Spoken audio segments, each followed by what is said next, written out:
Madam, shall we start? Yes, sir. Please proceed. Ma'am? Yeah, ma'am. I'll start.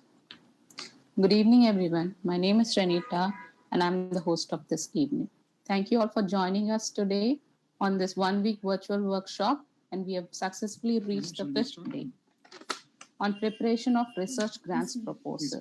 Let's now get into the session. Today's topic is how to write a plagiarism. My name is Renita, research report. And I'm the host I now request Professor Dr. Narmada, HOD of Management Studies, DBJC College, to brief us about the chief test of the day on preparation of research grants proposal. Good evening to all.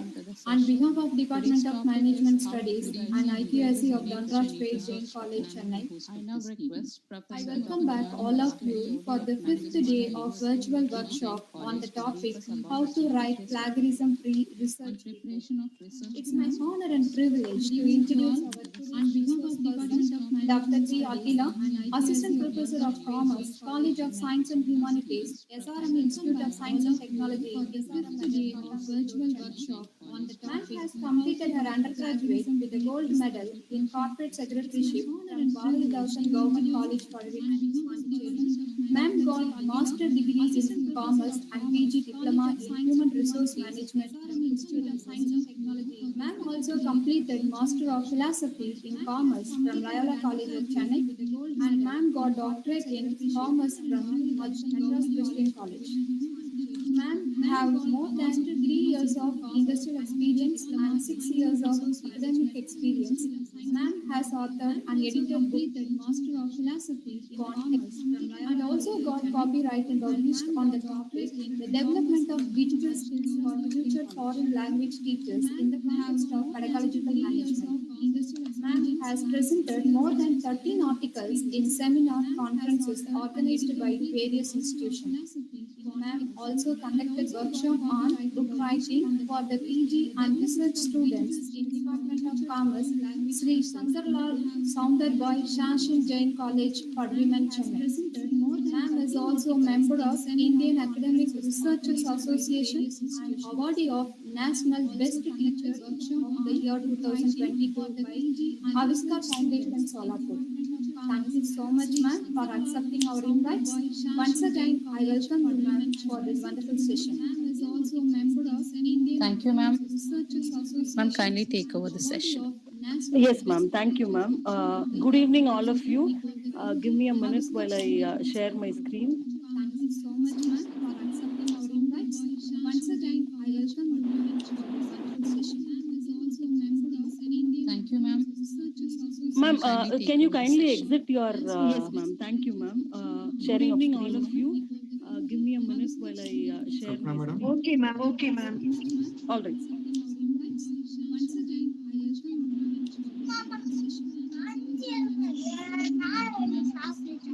Ma'am, can you kindly exit your... yes, ma'am. Thank you, ma'am. Sharing of screen. Okay, ma'am. Okay, ma'am. All right. I request all the participants to mute their audio and video. Kindly cooperate. Can you kindly exit your... thank you, ma'am. Sharing of screen. Okay, ma'am. Okay, ma'am. I request all the participants to mute their audio and video. Kindly cooperate.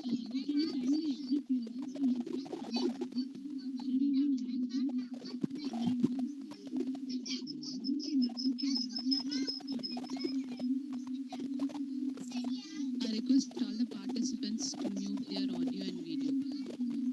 Kindly cooperate.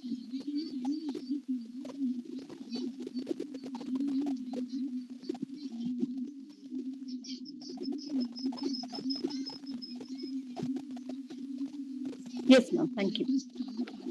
I hope the screen is visible. Good evening, all of you. The topic for discussion today is how to write plagiarism-free research reports. So when you talk about plagiarism, it is just not pertaining to research reports. So anything that you write, so be it your thesis, because I'm noticing that some of you are research scholars, while some of you are already assistant professors in colleges and universities. So I'm sure that you must be aware that not just the research reports, but also your thesis, your research publications, anything related to research must be free from plagiarism. So when I say it must be free from plagiarism, there is a limit of acceptance which is prescribed by every university, especially with respect to thesis. So you can have content which is plagiarized content to the extent or the limit which is approved by your own university, which could be 5% or 10% based on the university in which you are pursuing your research. So you can have content. All right. So the first slide is a basic slide which talks about what is plagiarism. So it means that aren't the slides clear? Based on the university in which you are pursuing your Yes, ma'am, they're clear. Okay. So plagiarism is presenting somebody else's work or ideas or thoughts. So whatever has been already published or unpublished. So you are projecting an image that the work is yours. Yes, So ma'am, you they're are clear. misguiding people that the work is yours when the work is not originally yours. The work is belonging to somebody else. So you are not mentioning the person's name, or you are not mentioning anything in the footnote or bibliography, mentioning the source of content. So it means that you are misguiding people who read through your reports or through your thesis that your content is original. So sometimes when you read through the content, you might find certain words or certain attributes which are mentioned as part of the reports. So you might feel that this looks like copied content. This looks like it's copied from some other author.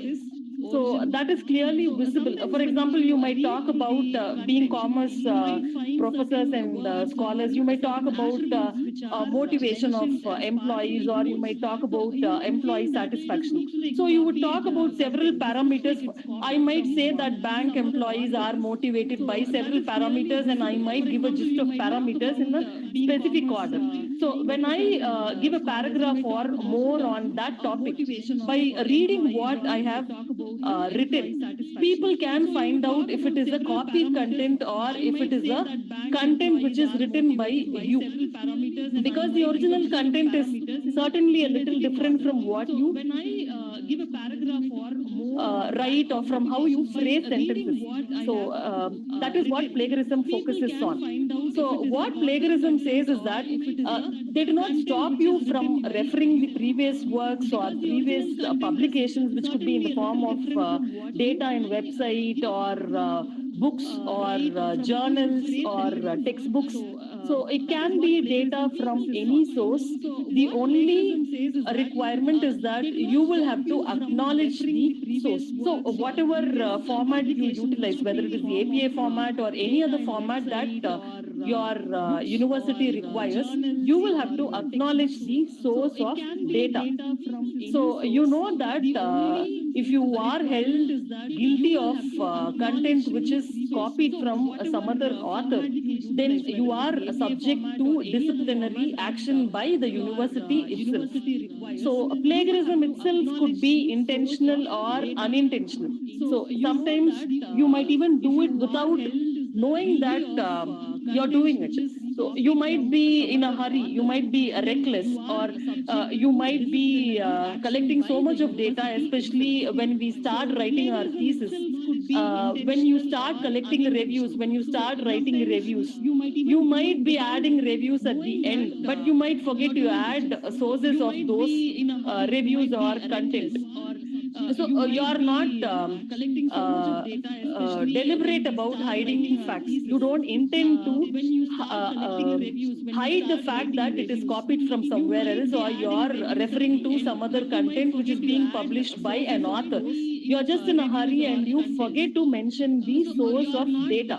So that is also attributing to plagiarism because it is reckless plagiarism. You are forgetting to acknowledge the source just because you are in a hurry. So, and at times you could do it wantedly. You might want the content to look like your own content. So you might want people to believe that the content has been written by you. So in that case, you will not really mention the source of the content. So this is intentional. This is also an offense because you're copying somebody else's content. So you will have to ideally acknowledge the data or acknowledge the source of data which you are not doing. So we will now go to an example of plagiarism. So as you see in the screen, you have several sentences about Japan's basic attitude towards negotiation. So if you read these lines, it clearly depicts that it is a content which has been copied from a publication. You also have the reference number. You have several words which has been written by an author which you not use when you write a review or when you're in common parlance, you do not use these words. So at times you can easily find out that it is a content which has been copied from an author. There are four types of plagiarism. So the direct plagiarism, self-plagiarism, mosaic plagiarism, and accidental plagiarism. So these are the four types. So we might be aware of most of them, but we might not be aware of self-plagiarism. Okay. The first type is the direct plagiarism. So it means that you are copying a section of somebody's work or somebody's thoughts or description or content without attributing the source and without quotation marks. See, we might learn definitions, right? We might learn the definition of marketing, or you could learn the definition of human resource management. So the way you learn is that Philip Kotler defines marketing as, and then you have a comma, and then you have quotation marks wherein you have the definition given by them. So you're not going to alter the definition. So that is why we in fact ask the students to by heart the definition. At least when it comes to definitions, we ask them to by heart the definition.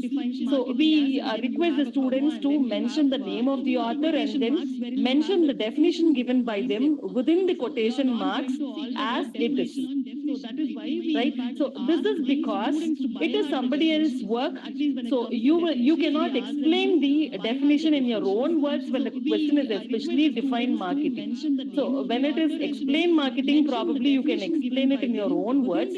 But when you're talking about the definition of marketing, you will have to attribute the work to people who have defined marketing. So in that case, you will have to clearly mention the author's names and then the definition or the content given by them within quotation marks. So that cannot be forgotten, or you cannot ignore it recklessly. As the second line says, when you ignore giving the quotation marks, or when you ignore attributing the work to the original author, it means that you are being unethical. So you're not being ethical, you're not mentioning the source of data. Again, you are subject to disciplinary action by the university or by your institution. So this is an example of direct plagiarism. So on the right side, you have the source, so mentioned within quotation marks.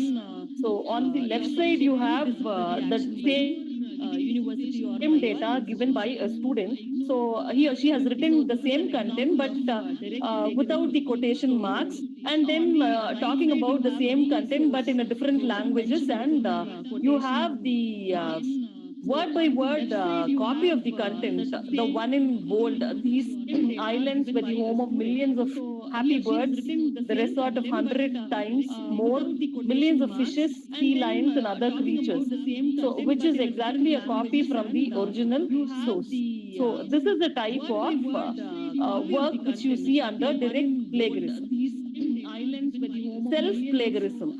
So this is something I think we do not focus on. So sometimes we would have published works on several topics, and later on, after several years, we might have some publications done on the same topic.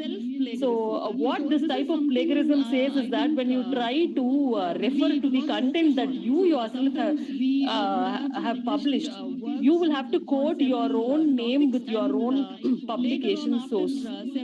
So you cannot ignore the fact that you have done it. You cannot ignore it just because it is your own work.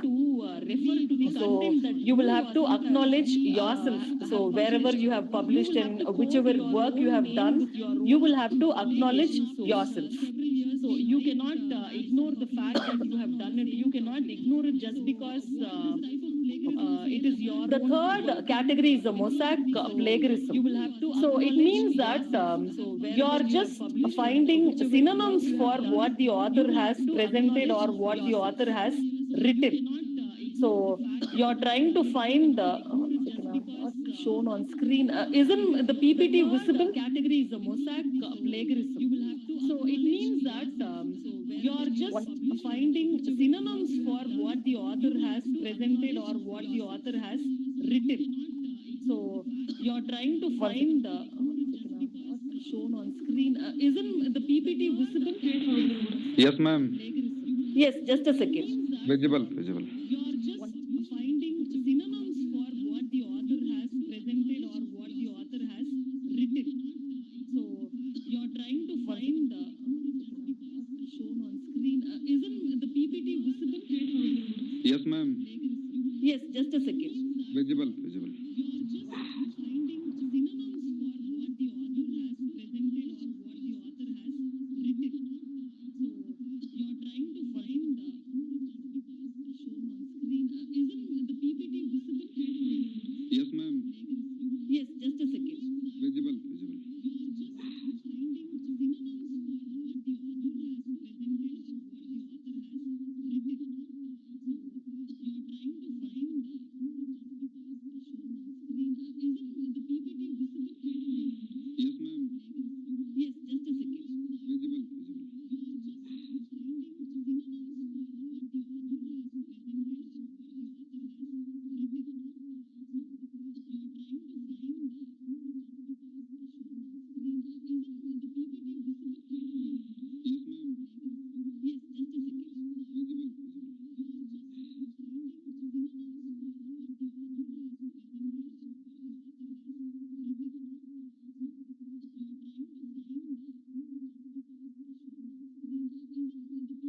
Is it okay now?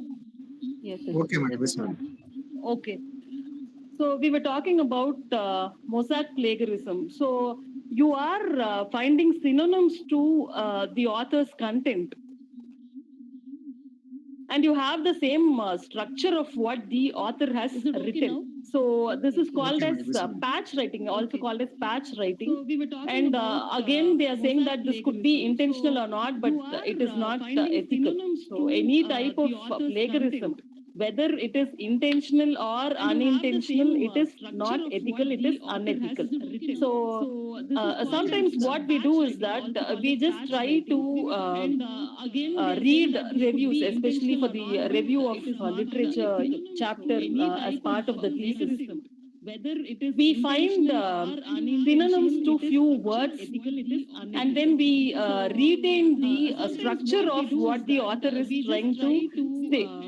So when you read the review that you have written and when you read the original content or the original research paper that the author has presented or published, you can find similarities. So it is just that you have changed a few words or found synonyms for a few words and then altered the content, while the structure is the same. So for example, the author could have given a list of benefits which influence the motivation of employees. So it could be a list of 10 benefits. So without any ranking or without any benefit being the first or last. For example, the author could have given Okay. What happens is that you can alter the list of benefits if there is no specific reason for the benefits being mentioned in that order. So, in fact, if the author has mentioned the list of benefits in that order for some reason, maybe in the order of importance or maybe in the order of the benefits satisfying the employees, or there is a specific reason of mentioning those benefits in that specific order, then you can alter the benefits which have been listed in the review. So when you alter it, when you change the language and when you also find synonyms for the words, then the structure of the review changes. But if you do not do it and when you just find synonyms for the words which have been included in the content or in the review, then the structure remains the same. So that is when you will have plagiarism in the content. So usually when you write a thesis, it is in the review of literature chapter that you have a high rate of plagiarism. So because it is content which is referred from multiple research publications which have already been made. So usually when you write a thesis, so this is one example of mosaic plagiarism, wherein the student who has written from the source, the student content on the left side and the source content on the right side, the student has just found out synonyms for the content on the right side, removed the quotations, and then has written the content on the left. So this is a content which falls under mosaic plagiarism. So accidental plagiarism. So accidental plagiarism is nothing but something which you unintentionally miss, or when a person neglects to cite the source, or you wrongly mention the source. So sometimes you might recklessly copy the source, but the content wouldn't have been copied. So what you paste or the source that you paste would be the source of probably the previous content or the previous research paper that you have read or reviewed. So you might wrongly mention the source, or you might forget to mention the source. So all that falls under accidental plagiarism. Now here are a few points which needs to be remembered when you have to avoid plagiarism, not just in a research paper, but also in your thesis or in your research publications, anywhere that you start writing. So the first is paraphrase your content. So when you start paraphrasing your content, I think plagiarism is reduced to a greater extent. It means that you're altering the language of the content. So you're framing the content in a new language. So it is not that you're copying whatever is given in the content or whatever is given by the author. So one best way of paraphrasing your content is, this is the way that my guide suggested to me few years back. When you read something, or when you read a review which is given by an author, or when you read a research paper, you read it and then you note down points that you feel that you might not be able to recall. The same example, if I say that there are 10 benefits which might influence an employee's behavior, you note down the 10 points and then you close the research article or the research paper. So you cannot be writing a review with the research paper open. So especially if you want to have a very less percentage of plagiarism, you cannot write a review or you cannot write a research paper with the open content. So you will have to close the content and then write the content with just your understanding of the content or recalling the content that you have read. So I guess you will be able to recall the whole content, and you have jotted down points that you will need to recall. So you might not be able to remember the whole set of 10 benefits or the 15 benefits that the author has mentioned in a specific order, or might not be in a specific order too. So just jot it down and then write it on your own. So that is called as paraphrasing. you phrase the entire content on your own. So there is no copying. You indirectly find synonyms to the content with the author has mentioned. So on your own, you rephrase the content that has been published already. So when you do that, I think the plagiarism comes down to a greater extent. So that is the first point which is mentioned here. The second is use quotations. So when you have definitions or when you have a few statements that authors are saying, so it could be reports by the RBI governor, or it could be reports which the government is saying. So those statements will need quotation marks. So you will have to give a comma after the source name and then open quotation marks and then mention the content which needs to be mentioned within the quotation marks. The third point, which is given in the cite your sources, is that identify what it does and does not need to be cited. So you will have to cite the source of your content.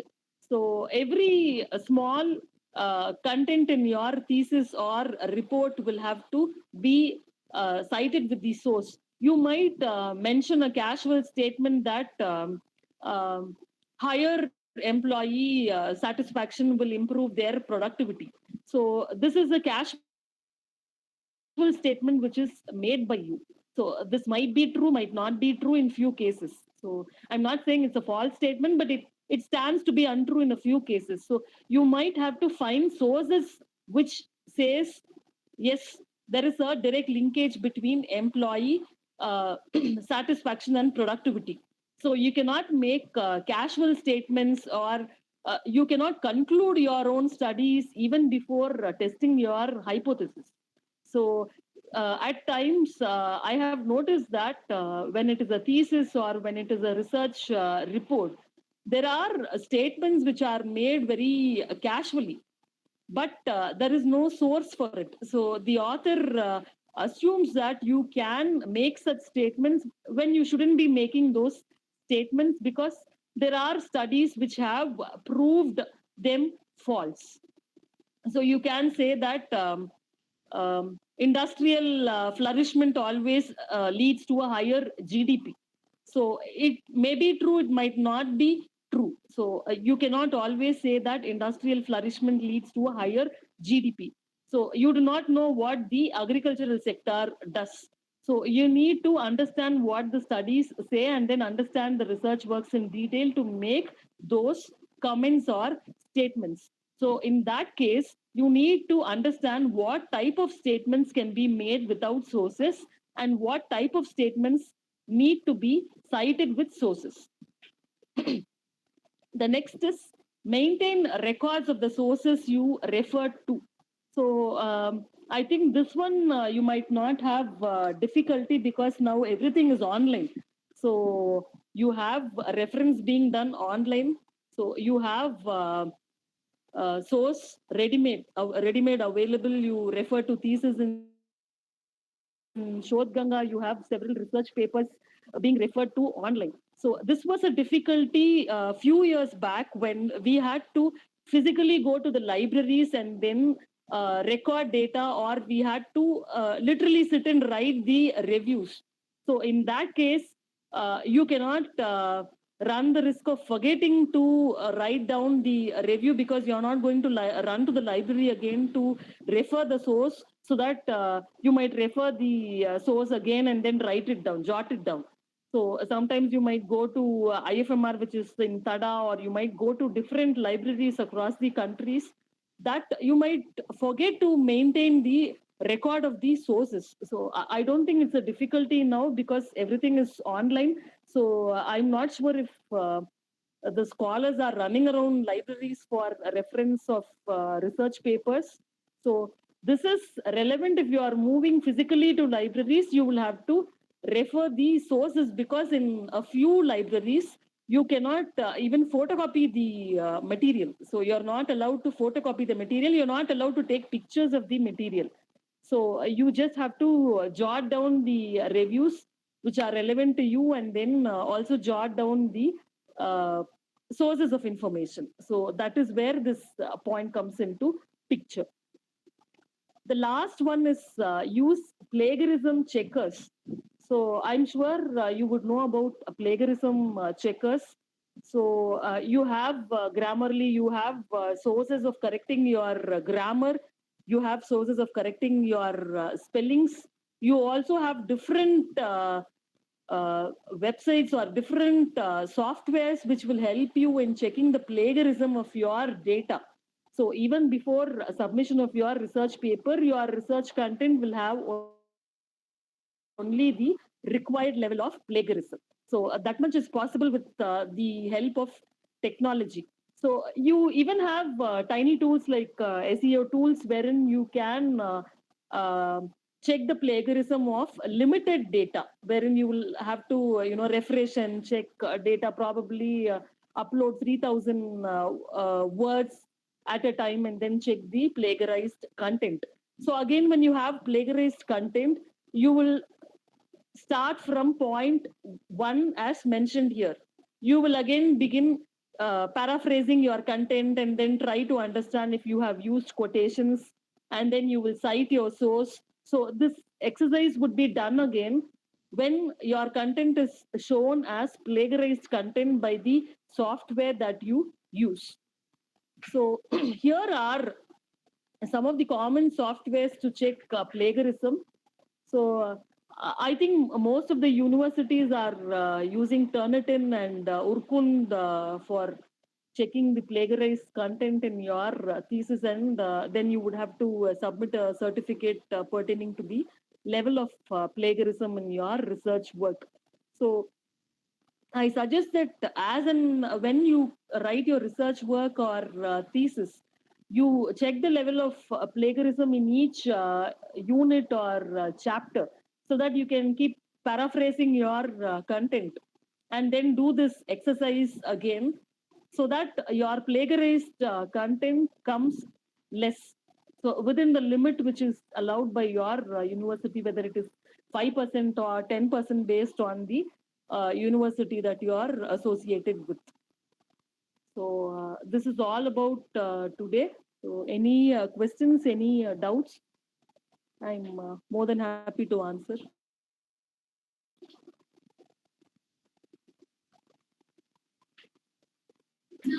Dear participants, any queries, any clarification regarding this?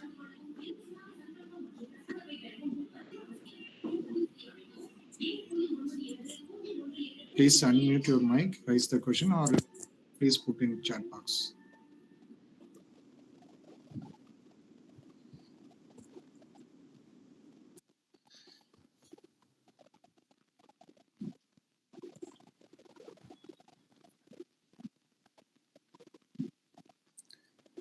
Any questions from the participant side?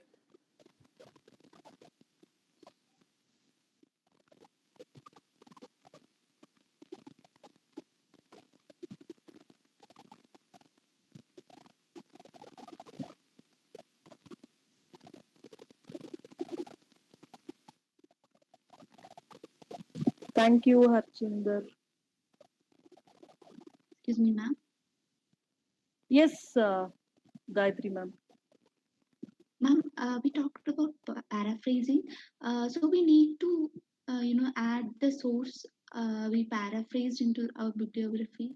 Do we need to Yes, add source also? yes, ma'am. We need to add it. Okay. Even though we paraphrased it, right, ma'am? Yes, yes, ma'am. Okay, thank you, ma'am. So although you paraphrase the content, your content plagiarism would be reduced. You need to mention the source of the content, because you're borrowing the content from somebody else. And you just not the review of literature chapter. You might have content which is referred from several research papers, even in the first chapter of your research thesis. So, and even in the conceptual framework or any other chapters. So wherever you are referring to any previous works, you need to add the source of data. Okay, ma'am. Okay. Ma'am, there's a question in the message section. How much plagiarism allowed in first chapter PhD thesis? Where is backdrop? Okay. Okay, I'm not sure what background you're talking about. It is not pertaining to the chapters. In the whole of the thesis, you have 5%, which is the allowable limit or permissible limit, or the 10% in few universities. So it varies based on the university. It is not pertaining to the chapter. So in the whole of thesis, when you check the whole of thesis, your plagiarized content can be within the permissible limit, which is prescribed by your own university, which might vary. Okay. I think Okay, ma'am. Dr. H.S. Yadav has got his answer.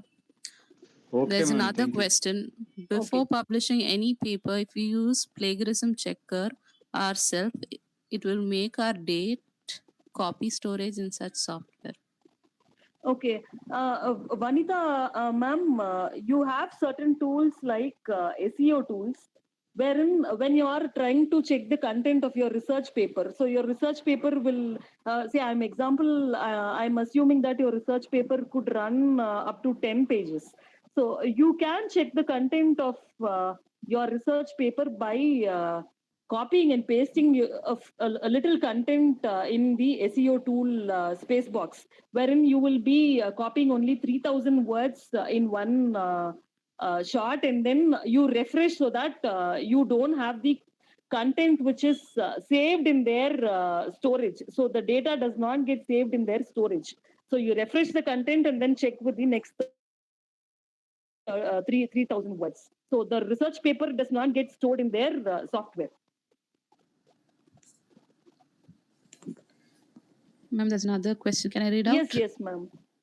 If we are going to check plagiarism through free sources, will it affect the originality when checked through authorized sources later? That's a question. No. So you're going to check it. You're not going to upload your whole thesis and check the plagiarism. So that would be done only at the end when you're complete with everything. So that is why I'm suggesting that as and when you complete your units, or when you progress a little with your research papers, you can check the plagiarism using tools so that your data is not being stored anywhere. So you don't have to worry about the content being stored in the software. All right. Thank you. Thank you. Can you show how to give citation if we take any definition from other papers? Yes, this is, if you look at the screen, you have one source here, ma'am. Okay. So based on the format that you're following, so whether it is the APA format or any other format which is decided by the university.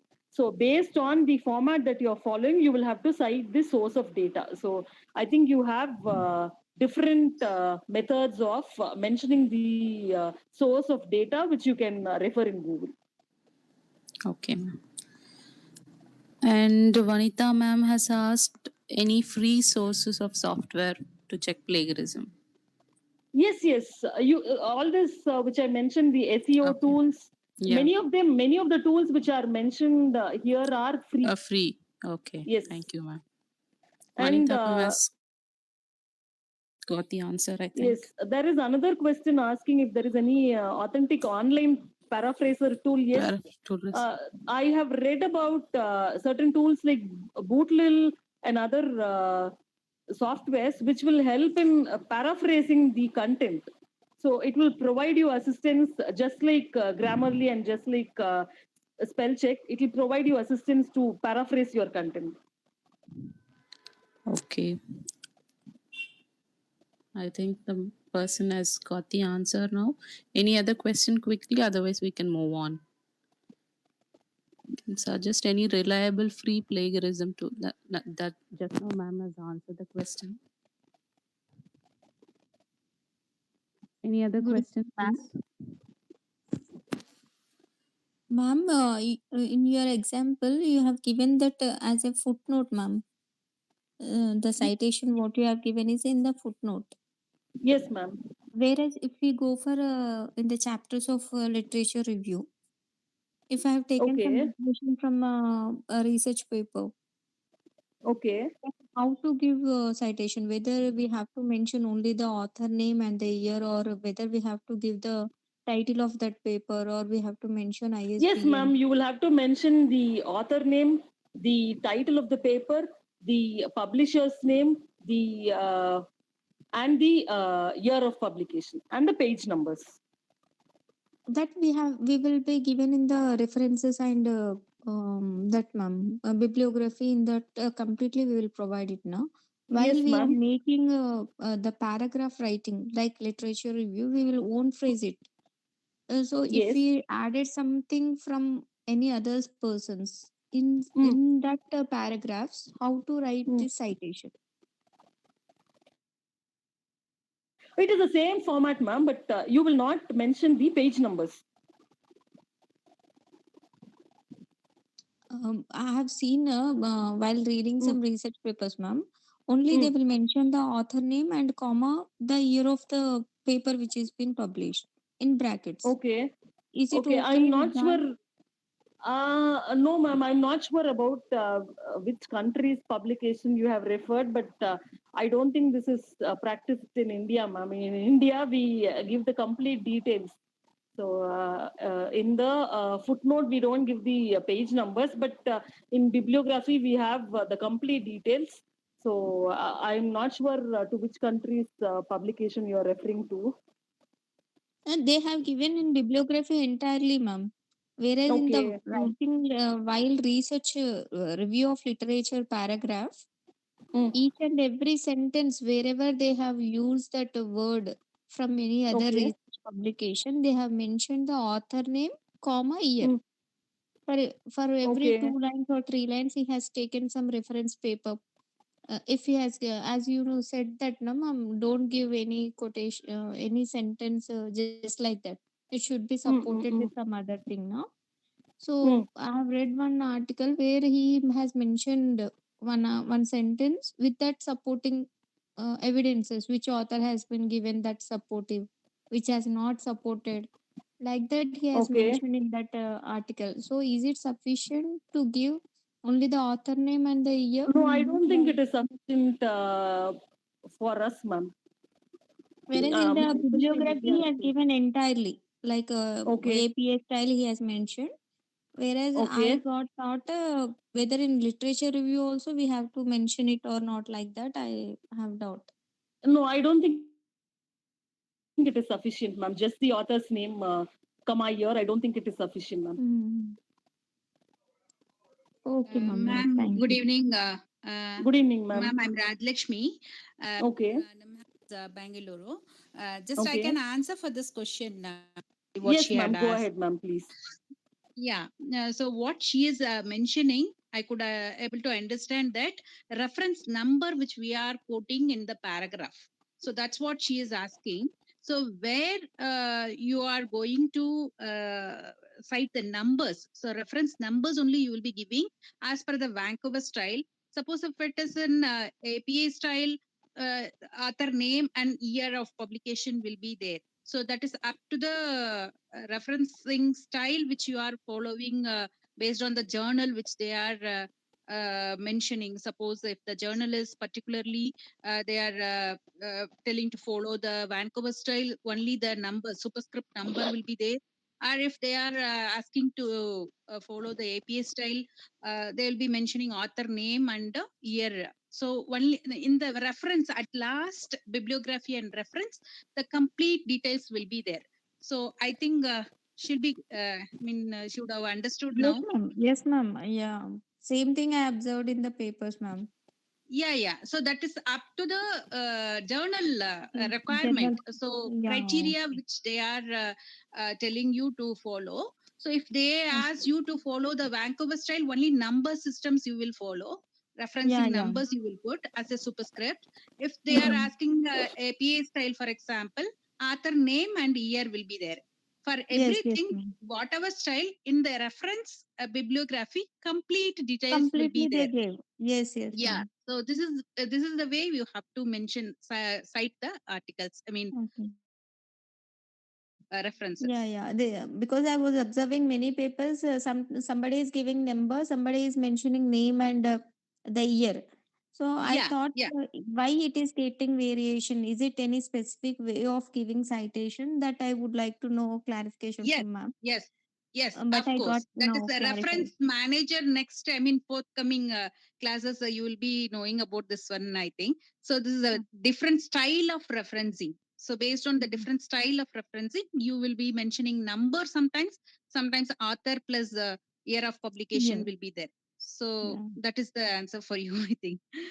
Thank you. Thank you so much, ma'am. Okay. Good evening, ma'am. Yes, ma'am. Good evening, ma'am. Myself, Yes, ma'am. Geeta. I'm doing my research in history, ma'am.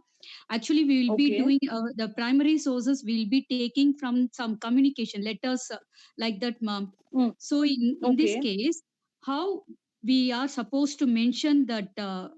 How will we quote that primary source, ma'am, as a reference in the research work? In the communication Okay. letters, they quote it as the file number and some number they will be giving, and followed by some slash like that, from which report that report will be Okay. mentioned, and then one slash, and along with some number they will assign to that particular file, and then they give it the date. Is that enough, ma'am? Yes, that is what has to be mentioned when you are mentioning the source of the content, ma'am. Okay, that is enough.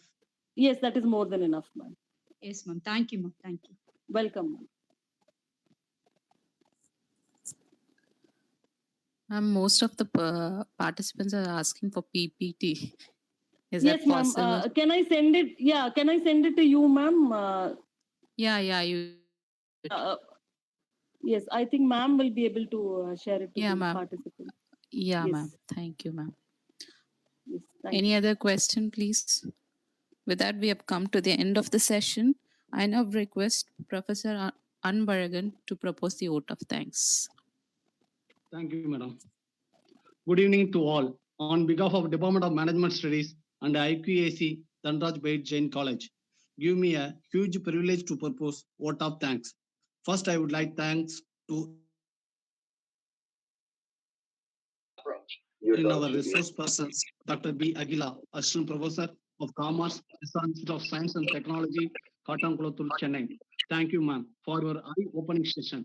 Your presentation was extremely good and clear the concept how to write plagiarism-free report.